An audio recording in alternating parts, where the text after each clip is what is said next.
There's something really fascinating about the idea of cold email being dead.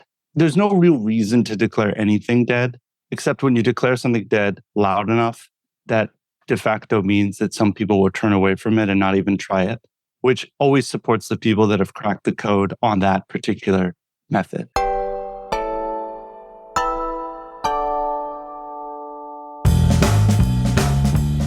Hello and welcome to this episode of Confessions of a B2B Marketer. And today we have a very deep episode focused around cold email, but we talk about psychology, about the value proposition of each email, a little bit about sendability and deliverability, and a lot of stuff about how it fits into a sales funnel. So it's Benny Rubin, who's the CEO at Senders, and you could really tell that Benny loves cold email. I love bringing people on to this show that have a passion for B2B marketing. So I know you're going to love this one. Before we jump in, we have to give a quick shout out to Fame. And actually, this episode helped me contextualize about how a podcast can help a cold email strategy. For example, Benny shares that many companies have what he calls a soggy middle, where there's this large amount of people within the middle of the funnel that are not really doing anything. And a podcast is an awesome way to move those people or build a relationship with those people so you can move them down towards the bottom of the funnel. And of course, if you want to do that well, then go to fame.so. This is full disclosure on my business. If you go there, fame.so, request a proposal. We will potentially be able to help you build a podcast like this. If you do that, say that Tom sent you, and we will make sure that we take care of you. So with that, let's jump into the episode with Benny right now. Benny, welcome to the show. Glad to be here. Right to the point, I have been talking about the fact that cold email is dead, not necessarily because I really believe that, because it kind of supports our narrative. But I want to ask you, Benny. Oh man, I think the opposite. Okay, please.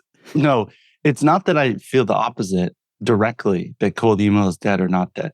I think there's something really fascinating about the idea of cold email being dead, that it makes sense for everyone who's listening who has like a business, who's trying to grow, to think about.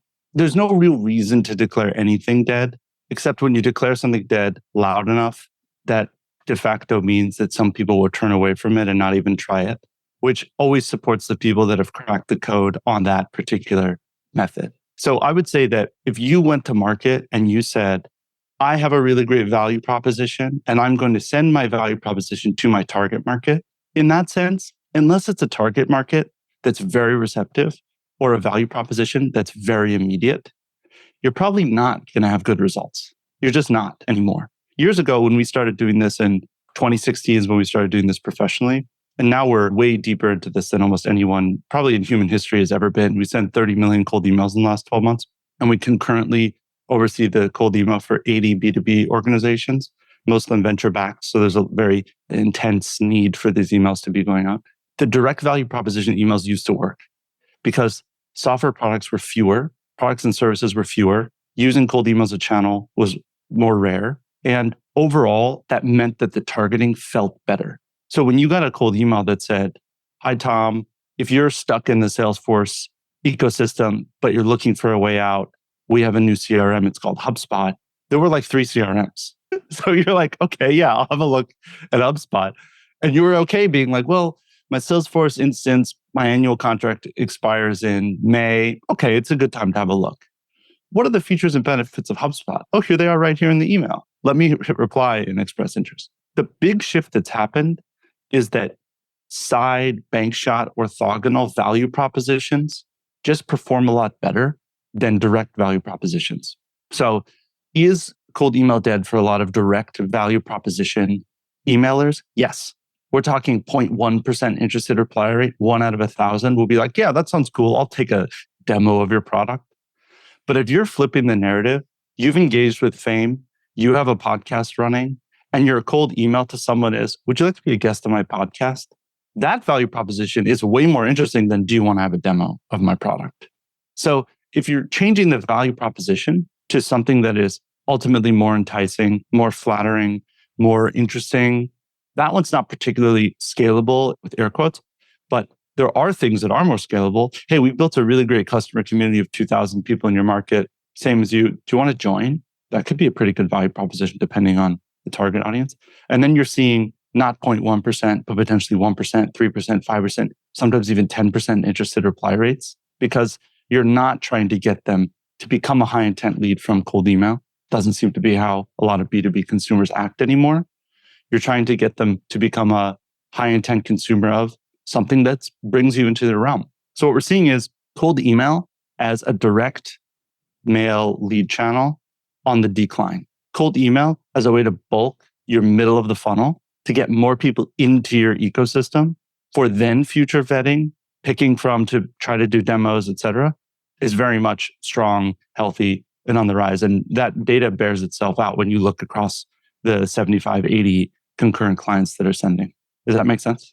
Incredible answer. If we follow that logic through, would you then agree that the value proposition that will get replies in cold email is going to go higher and higher up the funnel? So let's say in 3 years, we're just going to be emailing people saying stuff like, I don't know, here's a LinkedIn post I wrote, or I like something about you. I'm not even asking them to do anything. I think that's totally possible. But I think I'm not a betting man, and I've guessed that cold email would stop working 6 months from now, starting in 2014, when I first learned how to do cold email.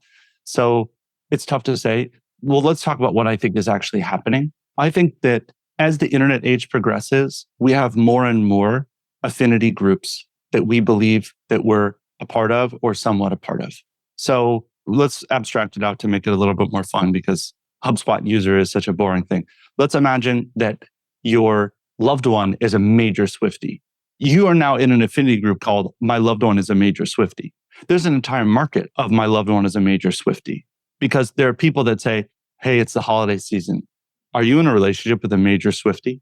I have a product that I could sell you that you might benefit from gifting to them. So we have more and more of these groups that we have a sort of affinity with, that we're not really in it, but we're kind of in it. And I think that within those affinity groups, the emails don't really feel that cold anymore. They feel a little bit warmer, but the mechanisms of cold email work the same. In other words, if you were, let's say, we can bring it back to you because it's a little bit more fun, and no one wants to talk about Taylor Swift. Well, at least not right now, not in this context. If you had joined a very large community called podcast producers professionals, podcast production professionals, you might not know the founders of the group. You might not know any members of the group. You might dip into that group now and again when you have a very specific question. Hey, they changed the uploading guidelines, or now Spotify has a high fidelity thing. I just want to make sure, can someone help me understand if my settings here are right for exporting the audio in the correct way to maximize the quality or something? If they cold email you, they might have 10,000 people in the group. They might have 20,000 people in the group. They might be cold emailing you on behalf of someone that wants to sell something to people who do podcasting. Or maybe someone like me gets involved and we do a trade where they want to get in touch with people that are B2B, and we have a large audience of B2B people, and I want to get in touch with them because a lot of podcasting is B2B, for example. It's not really cold anymore, but the mechanisms are the same. And the mechanism meaning you have to think about a value proposition in the same way. You have to frame it in the same way. You can't send a full HTML email. From the email server perspective, it seems cold because an email from this person has never been sent or received. But when the email actually hits, it's not a cold email anymore. It's not out of the ether. It comes with context. And this is one thing that we always coach all of our clients with. We have clients that we manage things top to bottom, and we're very closely, work with them very closely. We install a copywriter and all that stuff. And then we have a large number of clients that we're providing backend infrastructure only. But across the board, what we coach everyone is bring your own context. So to answer your question, to circle all the way back, cold email hits seems to come out of the blue almost always. You have to bring your own context into the conversation. If you don't bring your own context, people are confused. If your context is you and I both being a member of a specific affinity group, you will just have better results. So what I think is we're going to see a widening of these affinity groups, and marketers getting more and more clever at figuring out how to appeal to the fact that we're in a similar affinity group.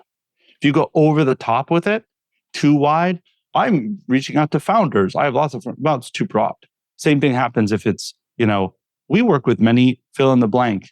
It's like, yeah, well, health tech's huge if you're a health tech person. Like, what does that even mean?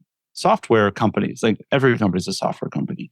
Food and beverage brands, those don't really count. But if you find an affinity group that actually resonates with that person that you know that they're a part of, whether directly or indirectly, you're going to see better results. And it's not really going to be cold in that sense, because the context you're bringing is one that the recipient is just more receptive to by nature. What percentage of the 80 or so B2B companies that you work with are sending the value proposition directly as try our thing? That is a really good question. And I'm laughing because a good friend of mine is not a native English speaker. They just realized that when someone says that's a good question, it's a delay tactic. They're like, it's so interesting that Americans always think things are good questions, or English speakers always think things are good questions. So I Googled it and I realized that people just say that as a delay tactic. Well, I think there's another point that has to do with things like, well, that's a good question. In cold email land, if you bring something into that that's clearly a throwaway that takes zero brain processing into the conversation, you could either see that as wasted space that you want to cut down and make very, very thin the email, cut it out. Or you could see it as I'm getting this person to linger in my sales zone for a little bit longer, which might require them to get over this hump. But back to your question. We got a bonus answer there, didn't we? Yeah, what percentage of people are doing this kind of bank shot approach? That is a really interesting question because while we encourage everyone to think clearly about how to bring their own context, shift the focus slightly, if anything, away from the direct value proposition, there are still lots of companies that say, no, no, no, no, no. I only want people that are high intent to reply with interest. If someone replies with low intent or later, I want to ignore them. I want them to go away. That's not interesting to us in any way. Is that a problem? No. Can you build a really healthy sales machine with 0.1% interested reply rates? Yeah. Especially if you have a very high lifetime value of a customer, or if you're a very, very thin sales org, or you're just a founder and you say, look, I only have time for 2 or 3 meetings a week of this type, and I just don't want to talk to people that aren't really high intent. Okay, fine. You can do that. But in some ways, it's a lossful approach to cold email. It's sort of like if you were just looking for the perfect strawberry, but you had to buy them at 1 kilo at a time. That's just a really inefficient way to buy strawberries. And it probably makes sense for you to walk further down the aisle and just buy a box of the super duper premium strawberries that are $20 a kilo or $50 a kilo, because ratio wise, them doing the sorting for you is probably more efficient. So at a certain point, you start to say, well, over the course of sending these 10,000 emails, I've only gotten 10 interested replies that really matter because I set the bar so high. Well, in that sense, perhaps a very, very targeted, multi-pronged approach where you called and emailed and LinkedIn message and looked for someone to triangulate to, that person was probably more efficient. So yes, you can do cold email with a very, very high intent focus. You can do cold email with a direct value proposition. You can even make it harder and harder for them to reply with interest. You can basically tell them what makes them qualified in the email. So someone would be like, that sounds interesting. But in the PS, you might say, by the way, if you don't have $10 to $100 million annual recurring revenue, you're probably not a good fit for us. You'll get replies that say, your product sounds really interesting, but we don't really fit the requirements you state. They might be at $9 million, but in their mind, that 10% jump might be huge. So you turn a lot of people away, assuming that everything else is in good shape and there's a lot of interest potential. If you ratchet up the bar really high, but it will have the effect that you want. You will get fewer interested replies, and the people who do reply will be passing a much, much higher bar. So what I would say is the real reason why a lot of our clients opt to still do a high bar, high intent only value proposition, direct cold email outbound process is because they don't have a really strong middle of the funnel to close conversion. They just don't have those muscles built because it's much easier to go from high intent to close than soggy middle of the funnel to close. And folks, I'm sure this is the case with you as well, Tom, in your business. One of the benefits of rolling out a podcast, for example, is you can say, hey, let's first target your soggy middle of the funnel. And they're like, what do you mean? We'll open up your CRM. Let's have a look. And they go, well, we have 1,000 leads in here over the last 2 or 3 years, and we have 100 clients. Okay, so 900 people got stuck somewhere in the middle. But you had a call with them. They didn't really say no. They didn't really say yes. Let's market the podcast to these 900 people because they basically said no to the original value proposition, but there's something about the fact that they expressed interest in some way that we can maybe capitalize on. They might actually be a really great audience for this. Let's send them a new value proposition, which is, hey, we're doing something interesting with media. You should check out an episode. Or maybe you could be a good fit to be interviewed. Send me a note back and tell me if you'd like to be in the interview queue and we can chat about it, which again, will restart the conversation. And 9/10 of those conversations will be 10 minutes talking about the podcast and potential and what they're working on, 10 minutes talking about the value proposition, because now you're a human and humans like to hear what other humans are working on. And 25% of those will become leads. And then you'll say, oh my gosh, Tom, we haven't even launched the podcast yet. And we're already getting leads from this. And be like, yes, indeed. Yes, indeed. That is the expected outcome. You follow what I mean, yeah? I follow you completely. Thanks for the shout out to our method. My next question is, do you think there is downside for those clients that are getting the 0.1% reply rate? Do you think there is brand downside for the people that are seeing the email and then not wanting to reply, etc.? Do you think that's a real thing, or should companies just ignore that? I believe the companies should ignore it. However, I think that any sort of extreme feeling that comes over email, whether it's extreme shadiness or extreme silliness or inferring that you know someone, any sort of subterfuge wackiness might come back to bite you, but not in the way you expect. When the world was smaller and you would cold email into a community that you would also go to an event at, you would oftentimes get to experience in real time what happened. So, Tom, you and I would meet at an event. I know we're in different parts of the world, but let's say we were both in San Francisco or something. I'm not in San Francisco there. I'm in New York City, but I used to live in San Francisco. San Francisco is one of those places where in 2015, when I lived there, a large number of tech companies were right there. You'd cold email the same companies in the same place. So you and I would meet at an event in San Francisco and you'd say, Benny Rubin, okay, Benny Rubin, let me look up. And then you go, oh my gosh, you cold emailed me 3 times. Well, guess what? If those emails make me look like a huge a-hole, you're going to be like, you sent me that weird email about like, did you get eaten by sharks? Bro, that's bad taste. You remember those emails back in the day, Tom? Yes, I do. I think a lot of the people, one of the benefits of being slightly older, because looking at your face and my face, we're not old. We're not real gray beards like old timers yet, is we've seen old tactics and now they're kind of coming back. And there was a moment where people would be like, oh, this email's hilarious. I got to take a demo of your product. That era is decidedly finished, but there was that era. And there was an era where people would be very provocative. Be like, hey, buddy, I know that maybe you don't want to improve your bottom line after all, and you're really just one of these businesses, like that kind of, you remember that era? So what I'm saying is, unless you're doing something that actually would cause reputational damage, or it's risky, or it's risque, it's probably going to be the kind of thing goes, oh, it looks like you emailed me a few months ago or a year ago. Oh, that's interesting. Cool. Yeah, well, let's connect on LinkedIn. I'd love to hear what you're working on now. It must have not been a good fit back then, but now it might be interesting. So I would say that the chances of reputational damage are very, very low. The chances that it gets ignored is still very, very high. The chances that people don't read that as signal is pretty high. And just to sort of put the cherry on top of it, there are many, many cases when we have clients that come through, interested leads that convert to a client, that I look back in the archive and I have verifiable evidence that they said no over cold email. And that's happened to almost all of our clients, where someone's like, no, please unsubscribe or something. And then 3 months, 6 months later, they become a client. No memory of having said no. So that's the other side of this, which is people are looking at their emails and not really reading them. If you have a really freakish, crazy memory and you remember every single thing that comes across your desk, cool, good for you. Most people, the recall on an Instagram ad that you didn't click on, or even ones you clicked on, I don't know, I can't imagine what it is. 1%, 3%, even if that, maybe 0.1%. So I can't name a single brand of the Instagram ads I saw yesterday. So what makes us think that they'd remember the brands that had cold emailed them that they had archived or ignored or said no to? Now, again, they say unsubscribe, you email them 3 more times, they might remember you out of spite because we are humans.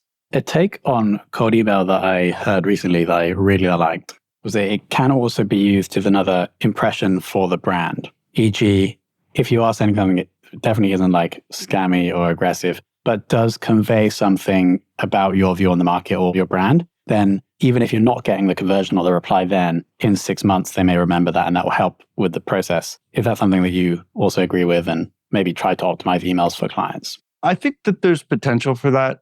It's a little bit tricky because if you look at our client base, there's dozens and dozens that are rock solid.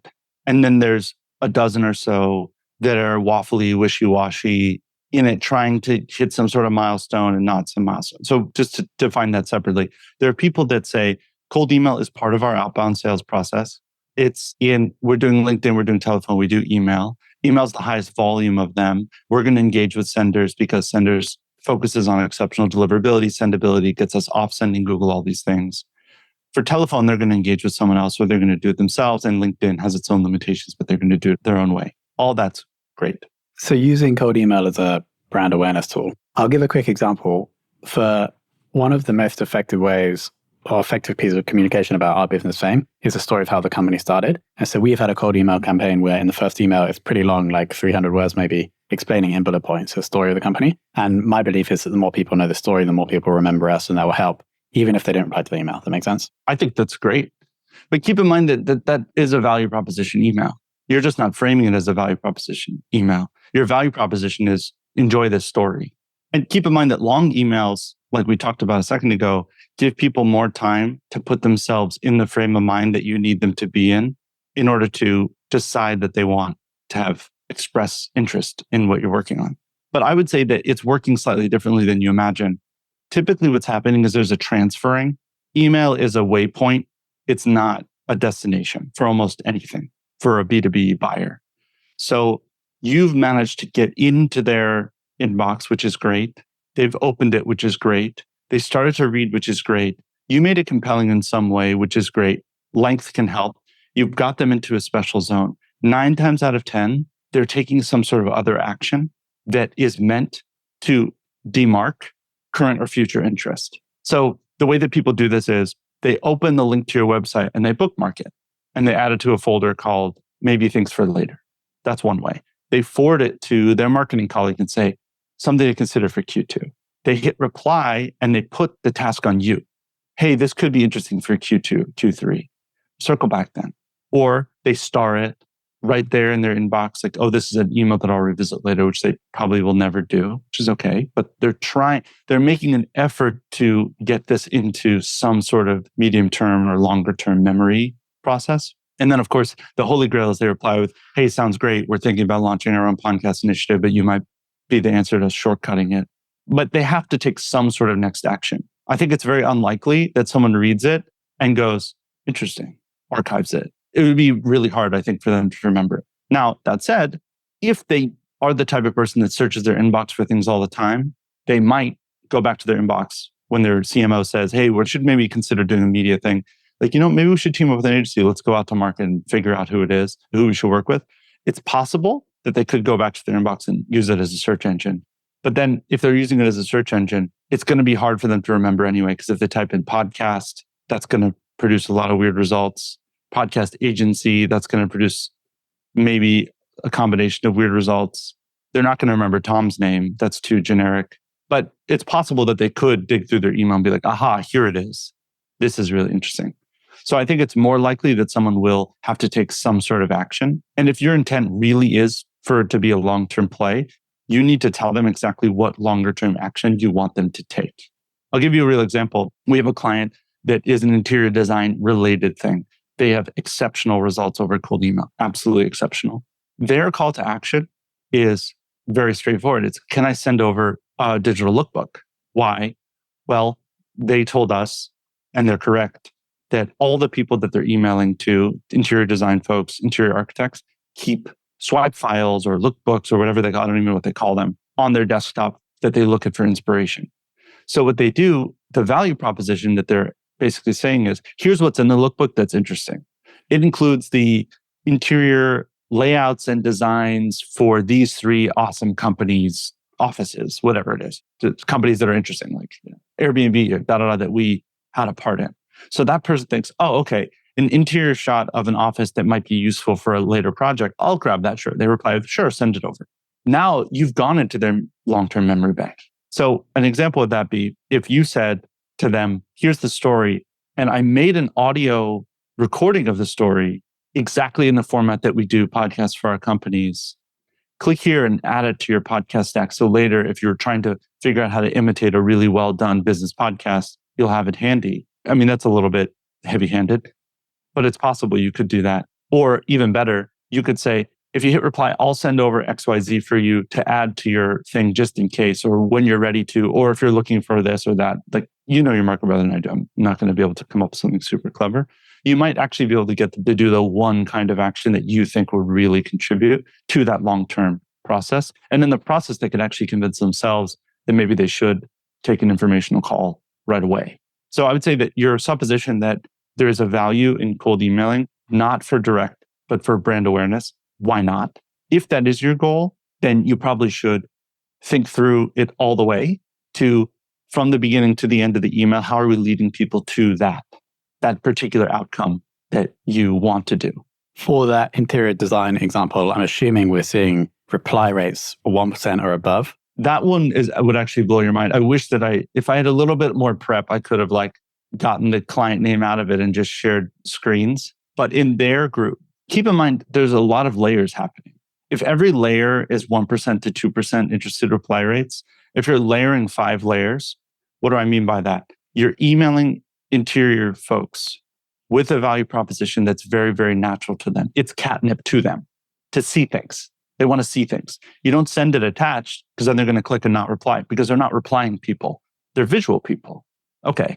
So you say, I'd love to send this over to you. You're inferring that they're going to see something in this lookbook that isn't just available on the internet. So you have a one channel pathway to them getting the thing that you're offering them. So they reply, sure. One word replies tend to work better. So that's already going to increase it's not a combo reply of how's Tuesday at 2? Well, Tuesday at 2, I don't know. I mean, 2 p.m. what time zone? Eastern, but I'm in the West.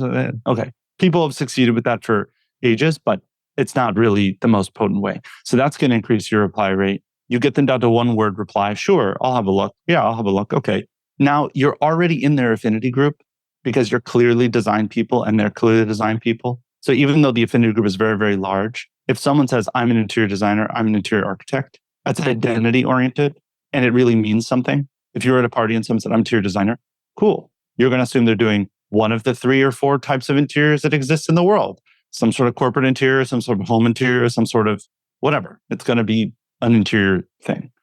2 interior designers meet, they have a lot to talk about. 2 tech people meet, they may or may not have a lot to talk about. Oh, I'm a product manager on a dental app. Oh, that's interesting. I work at Lockheed Martin. I do software systems for missile silos. Okay, great. Enjoy having a conversation. They might get along on another plane, but it's not because they're both tech people.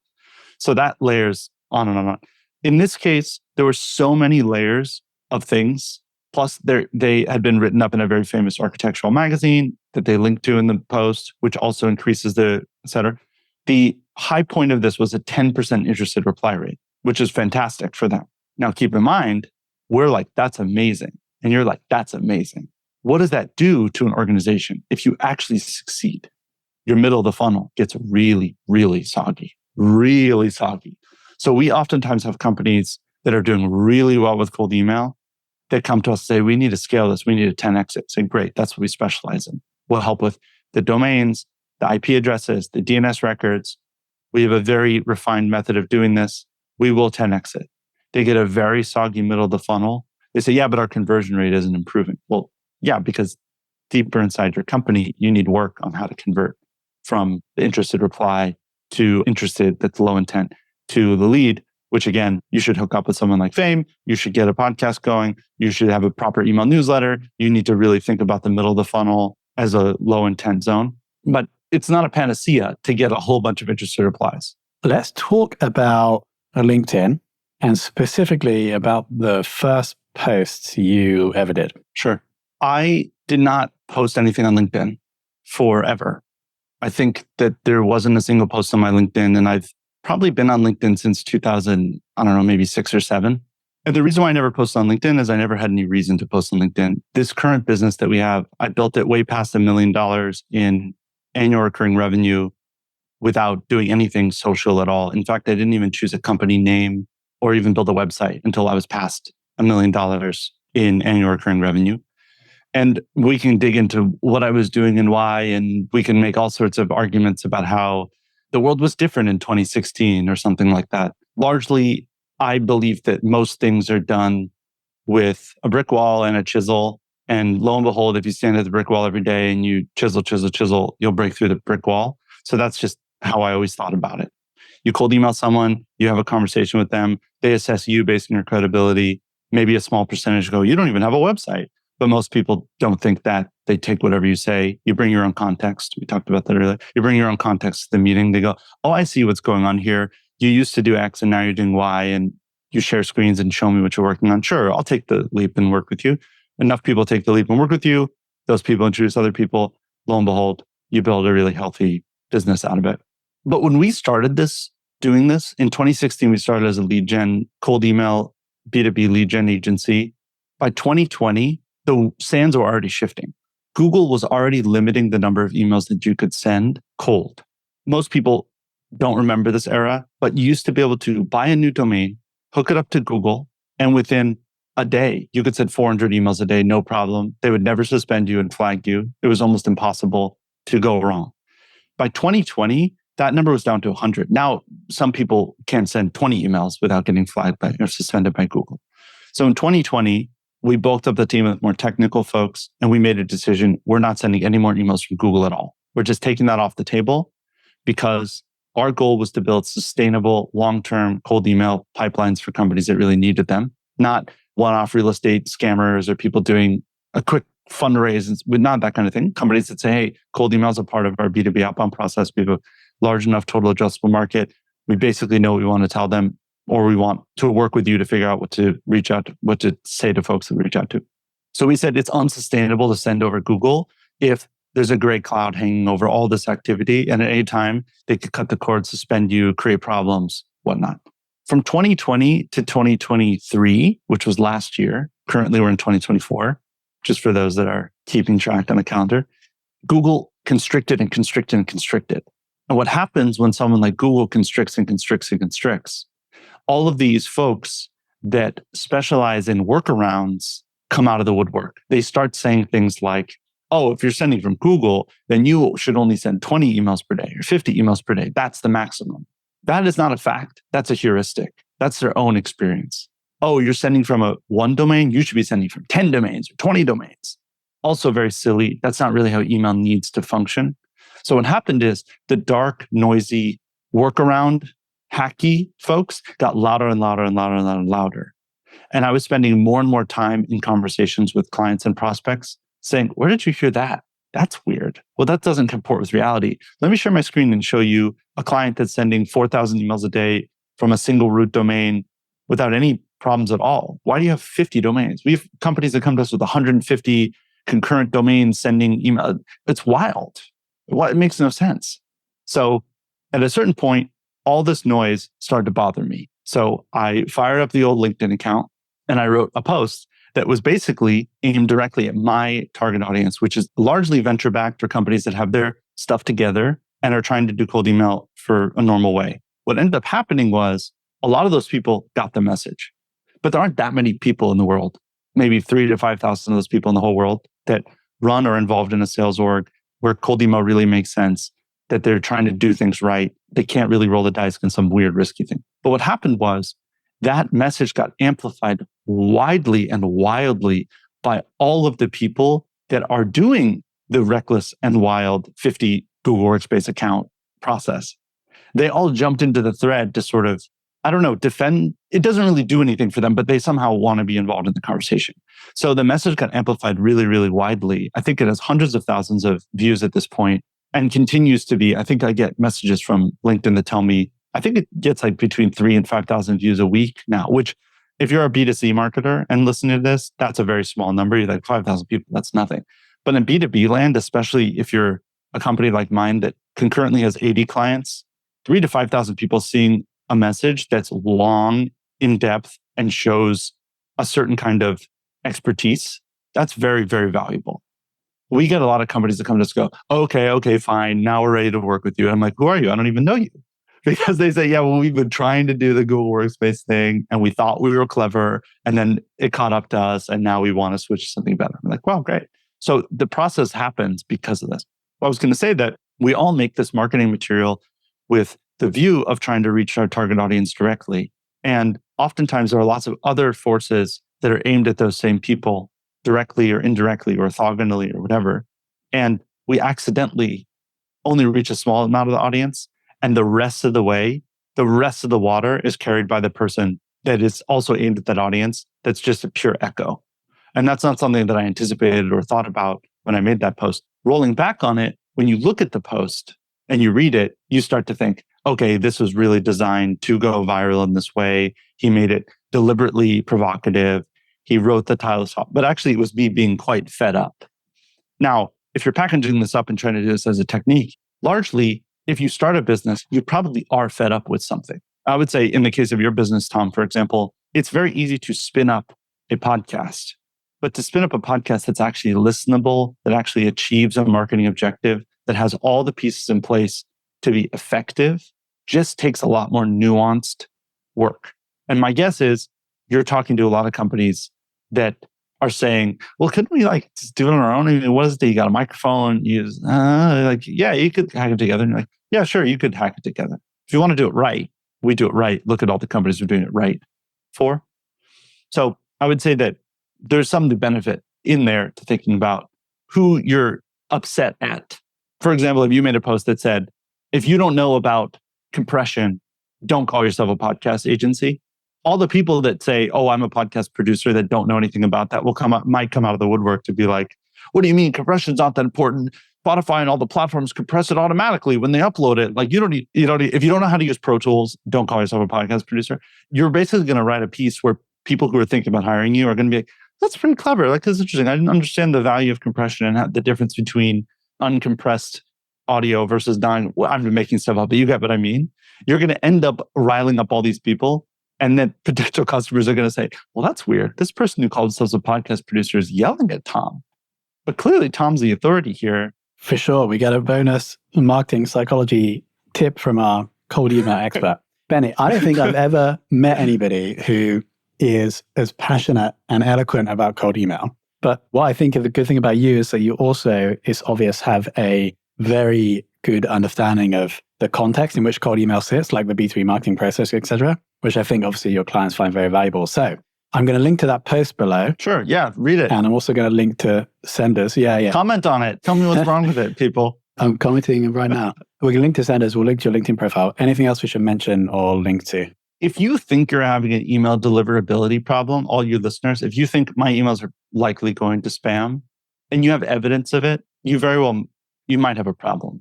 So understand that email deliverability is a real thing that people do struggle with. If you're a B2B org and you're struggling with it or think you're struggling with it, come to my team. We oftentimes, if it takes one call to help someone, we'll help you. So that's fine. The second thing is, if you're having trouble sending emails, so Google's flagging you or you feel you just can't get the number of emails you need to send out, that's a sendability problem. It's not a deliverability problem.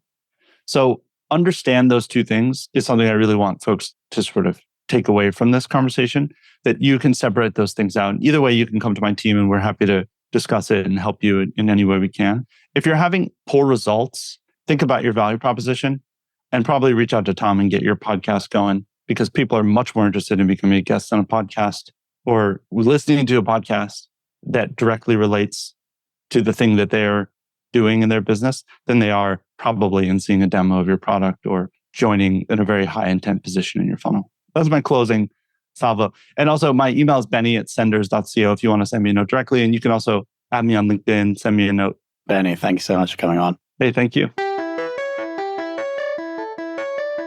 All right, team, how good with Benny? We can tell a very passionate cold email specialist, but also an awesome and very experienced B2B marketer, the ideal guest for this show. So Benny, thank you so much for coming on. Senders, if you need any help with cold email, then as Benny said, his email is benny@senders.co. So feel free to drop him an email or add him on LinkedIn. They'll be linked below.